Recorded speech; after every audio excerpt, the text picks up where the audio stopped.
Aí galera, olha como uma máquina profissional trabalha. Olha a finura do corte. Olha como sai limpinho, ó.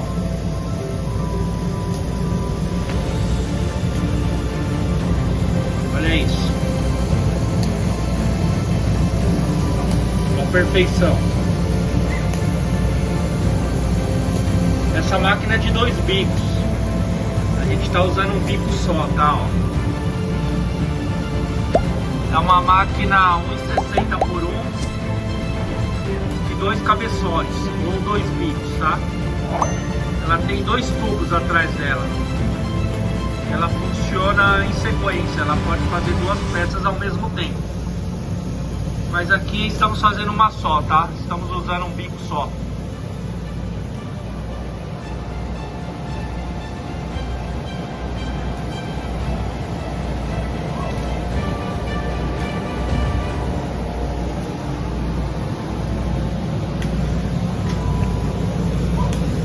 Olha que perfeito. Máquina de qualidade, trabalha assim, ó. Perfeição, ó. Ó.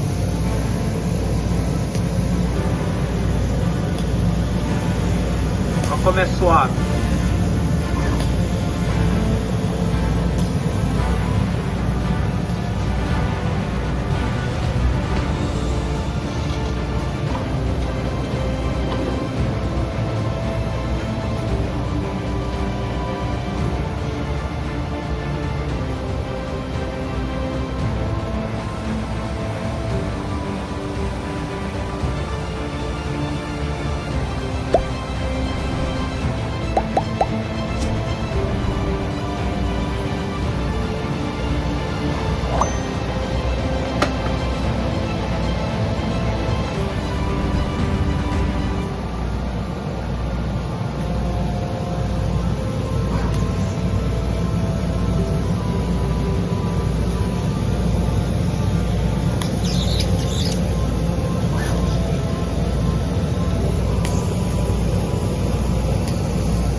Corte fininho, limpinho, ó. Não suja nada, não queima.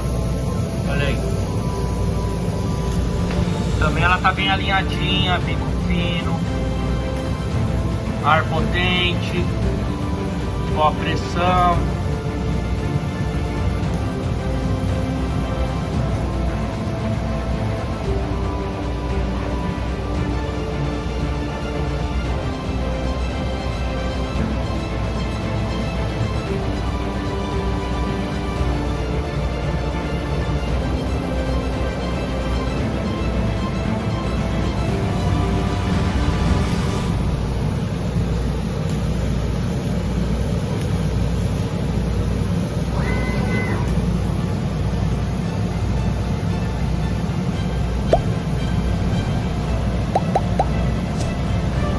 É isso aí, galera. Obrigado aí por me acompanhar.